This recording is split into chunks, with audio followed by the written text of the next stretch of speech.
Hey guys, welcome back and thanks for stopping on in today. If you're interested in getting our daily free pick over at our main website, you can check out stumpthespread.com by clicking the logo in the top right-hand corner of this video. And if you can't do that, we'll also link Stump the Spread in the video description. Today we're going to be talking about some decent value bets against the spread in college basketball for February 1st, 2017. I got a list of games that I want to touch on here, about 8 or 9 or so matchups. If you're interested in what games I'm going to be talking about, I'll also put those in the video description as well. The first matchup that I want to touch on in today's video is going to be between Penn State and Indiana in the Big Ten. And also, if you're looking to get more of this content in the future, you can click that subscribe button, and also if you click the thumbs up on this video, it's greatly appreciated and really helps us out. So this first matchup here, we have a young Penn State squad that really has a lot of promise, and if these guys stay together and continue to work hard, this is a program that definitely could be on the rise in the Big Ten in the coming years. Definitely worth keeping an eye on this group. Penn State has shown that when they're playing up to their highest potential, they can compete with some of the better teams in the Big Ten, but they've also had some really poor results, especially on the road, which isn't all that surprising for a young team. When you go out on the road, especially in a conference like the Big Ten, it can be really hard to put up strong results, but I say that, and then you have a case like Maryland where they have a number of freshmen doing amazing things. But anyways, back to this matchup. You got this Indiana squad who they're a squad that when they're also playing up to their potential, we've seen them beat a team like North Carolina, Kansas. These aren't wins that you can overlook by any means, but also Indiana, they don't bring their top level of effort every game. We saw that, for instance, in their loss against IPFW, and just a team that's not as consistent as you'd like to see. They also had that loss against Nebraska at home in conference, and some other results that aren't ideal. In this one, they're going to be playing without their top offensive threat, James Blackman Jr., which is why this spread has shifted down from 9 to 6. Probably expect it to stay in that 6 range. It might go down a little bit further, just given the fact that James Blackman Jr. being out is kind of a big deal for Indiana, and also the Hoosiers haven't looked so great in their recent outings. Those did come on the road, however. This should be an interesting matchup here, but Indiana's in a situation where they really need to perform, trying to keep their RPI and resume in good standing to make the NCAA tournament, although their wins against teams like North Carolina and Kansas will help greatly in the eyes of the committee. With that said, we do like Indiana to give a really solid effort here on their home court, and even without James Blackman Jr., Indiana still has the kind of talent where they can put away an opponent like Penn State, who's one of the mid to lower tier teams in the Big Ten right now. So we do think Indiana at home, behind their great home crowd advantage, giving the points here is going to be the better bet. And moving on down to the A10, George Mason versus St. Louis. George Mason is another team that has a lot of young players, and at times George Mason has far surpassed expectations this year. This is a team that was really felt to be in rebuild mode, but they've definitely put up some respectable results, and for a young team, George Mason has actually performed pretty well on the road on a number of occasions. They're going here against a St. Louis squad that's in the basement of the A10. This is a team that has been blown out a number of times this year, but at least in conference play, St. Louis has been a bit more respectable than at times back during the non-conference. This spread has shrunk a bit, and given what we've seen out of George Mason on the road in a number of occasions, one glaring example that I remember back from the non-conference, George Mason went to Penn State and blew out the Nittany Lions on the road. But George Mason also has other really solid results, like their win on the road against Northern Iowa, among others. We feel like the Patriots here on the road against one of the weaker teams in the A10, they're going to be able to get the job done as they go on to win and cover this 5.5-point spread. Moving on down here, the next game that I want to touch on is going to be, let's see if I can find it here.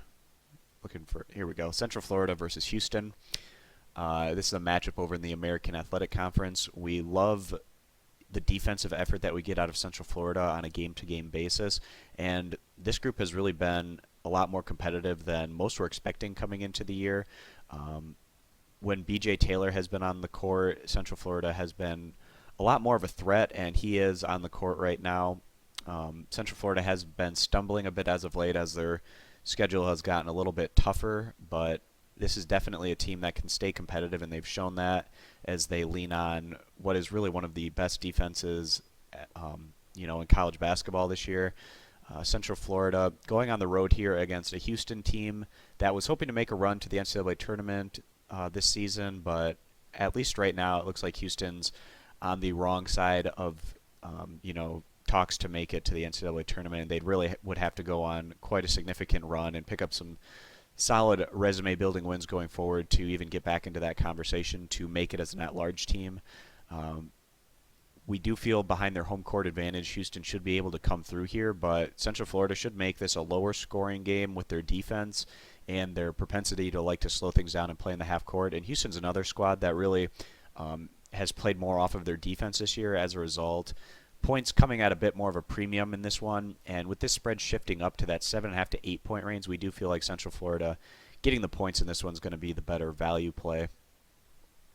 Moving down to Villanova versus Providence in the Big East. Villanova, their defense has been really solid and has been keeping them, in a lot of games lately, but their offense has been failing, not putting up near the kind of points as of late as we saw from them earlier in the year, which is a little surprising. But, also there's a caveat to that. Like in their last outing, Villanova went against Virginia, who's one of the best defensive teams in the country, so you don't necessarily expect Villanova to put up a ton of points in a matchup like that. But, the Wildcats, coming off that national title run last year, coming into this year, they've been just as good, if not better, this year.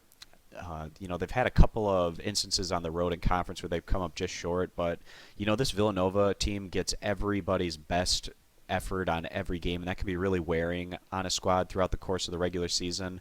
We saw Villanova come up short on the road against a team like Butler and also on the road against Marquette. Recently, Villanova did play against Providence at home, and they picked up that win by 10 points in what was, a little bit more of a competitive matchup than you'd typically expect there for Villanova on their home court. And this time they're going out on the road. Villanova is coming off that really big resume-building win against Virginia, so it'll be interesting to see how this group kind of refocuses. This definitely has potential trap game written on it, given the circumstances. Providence is in a spot where they could really use some elite resume-building wins, given where they are right now in the tournament picture. And behind their home court advantage, and given the fact that Providence knows that they can compete with this Villanova squad, getting the 9.5 to 10 points, we feel like the Providence Friars are going to be the better bet in this matchup on their home court. All right, moving on down here to TCU versus Kansas State, an interesting matchup over here in the Big 12. TCU, a program that's already heading in the right direction under head coach Jamie Dixon, who came over from Pitt, Texas Christian. It looks like they're going to be able to make a run to the NCAA tournament, but to do that, TCU can't fall apart down the stretch. They have to keep things going and picking up wins, at least at a 50% clip down the stretch. Maybe not even quite that if they're able to pick up some more resume-building wins. This is a squad that has shown that they can be competitive on the road in Big 12 play. They're going on the road here against a Kansas State squad that's, another one of those Big 12 teams that's hoping to make a run to the NCAA tournament. Kansas State's been a lot better than most were expecting coming into the year. Kansas State has a decent home court advantage, and this is a group that really likes to play off of their defense. We do expect this to be a really competitive game, and getting TCU with the 6 to 6.5 points does feel like a pretty solid value bet in this particular matchup. All right, just a handful more games that I want to talk about in this video. Moving on down here, the next game that I want to touch on is going to be between Northwestern and Purdue. I think I went past it. Let's see here. Here we are. All right, so Northwestern versus Purdue. It's really exciting times right now for Northwestern fans. They haven't seen their team in the NCAA tournament ever, which is insane to even say, just given how many years they've had a chance, and given the fact that they play in the Big Ten. Really, all you need to go is about 500 or one game over 500 to have a good shot at making the NCAA tournament, but they just haven't been able to crack through on a number of occasions. This Northwestern squad, it doesn't even feel like a question of whether they get in, but what seeding they're going to get and how far they could potentially go. Unfortunately for this group, Scotty Lindsey is out They're going on the road here. Northwestern has performed very well on the road in the Big Ten this season. And then you got Purdue here, who, when they're playing up to their ceiling, they can beat anyone in the nation. They have arguably the best front court in the country with guys like Isaac Haas, Caleb Swanigan, really propelling that unit. Purdue, they do have some home defeats this year that kind of leave you with your head scratching, but we do expect Purdue to come through in this one. The spread has shifted up a bit with the news on Scotty Lindsey, but this spread might go up even a little bit more. Wouldn't be surprised to see in that 9.5, 10-point range. And if that's the case, we feel like Northwestern getting that amount of points in what should be a pretty competitive matchup is going to be a pretty solid value bet here, getting the points on the road against Purdue. All right, moving on down to Texas Tech versus Texas. Texas Tech was looking like a really solid team to make the NCAA tournament. They have fallen off a bit as of late, and they could really use a win here on the road against Texas. The Texas Longhorns, one of the more disappointing teams in college basketball this year. It could be that Shaka Smart effect where people are just expecting more out of this program than Smart's been able to deliver, and that's not really necessarily Shaka Smart's fault, as he's trying to get his guys into this program. It's just going to take time to rebuild this Texas basketball program. Tevin Mack being out for Texas, he's been out for a bit now, and Texas, even though they haven't been picking up a ton of wins in the Big 12 this year, they have actually been very competitive both at home and on the road. Even in some games that you wouldn't necessarily expect Texas to be competitive in, they've been right there. Texas has a pretty solid home court advantage, not the best in the Big 12 by any means, but you have a Texas Tech squad that's heading in the wrong direction right now, and this is a Red Raider squad that really could be pressing the issue here on the road. Texas really has nothing to lose in this one, and they wouldn't really mind playing the position of spoiler. And this Texas squad is better than their overall record might suggest. We do like them to be really competitive here today on their home court as they go on to win this one straight up, or cover this 1-point spread here.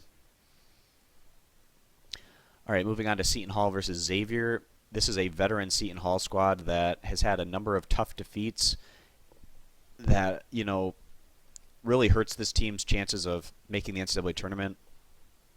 If they were able to just come through and a couple of these really competitive losses that they've had, they would definitely be on the safer side of making the big dance. But as a result, Seton Hall really could use some more resume-building wins. They've shown on the road that they can compete. We saw that in their very close loss at like a team like Marquette recently, as well as their result. Not the one at Villanova. They lost that one in blowout fashion, but also a recent loss at Providence on the road was another game that Seton Hall could have been able to pick up. This is a Seton Hall squad that is not the prettiest team by any means, but they do have a lot of veteran, savvy players, and their strength comes on the glass and their physicality down low in the paint. If they're able to get a lot of second chance points off of the offensive glass, that really boosts their chances. Seton Hall, they're able to compete at a solid level, whether they're at home and on the road, given the amount of experience they have on their roster. They're going on the road here today against a Xavier squad that unfortunately is not going to be without Edmond Sumner, and that's kind of a big deal here for Xavier. Sumner is their leading distributor, averaging about 5 assists per game, and without their main offensive distributor on the court, this Xavier offense isn't quite the same threat.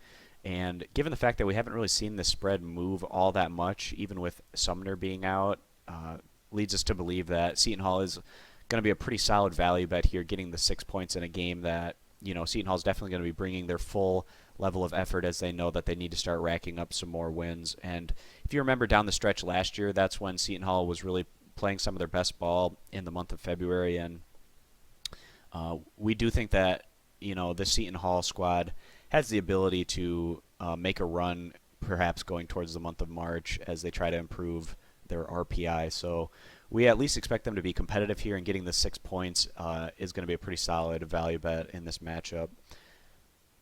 And just one more game that I want to touch on in today's video. It's going to be between New Mexico and UNLV. New Mexico had been really picking up their play, but now with Tim Williams being out, that affects things here for the Lobos. We saw recently New Mexico go on the road against Nevada and not have a strong showing in that matchup in a pretty bad loss. The New Mexico basketball program has not been heading in the right direction ever since Steve Alford left. And, many thought that this New Mexico squad had more than enough talent to compete. They're right at the top of the conference this year, but this group has been way less consistent than, the fans are probably willing to put up with over there. And what's really a great fan base that New Mexico has, and they consistently have some of the best crowd attendance every year in college basketball.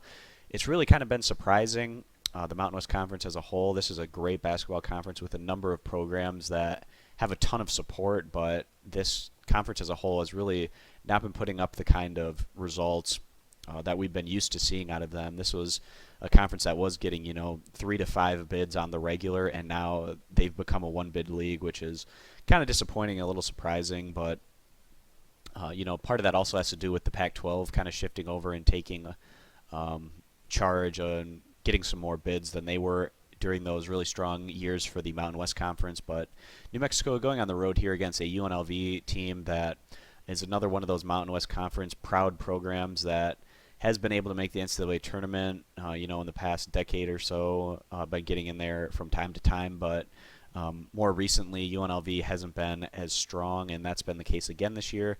UNLV still has a decent home court advantage, and going against a New Mexico squad that's without one of their top offensive performers, we feel like UNLV getting the 2 points on their home court is going to be the better value bet in this particular matchup. So that's pretty much going to wrap up the games that I wanted to touch on in today's video.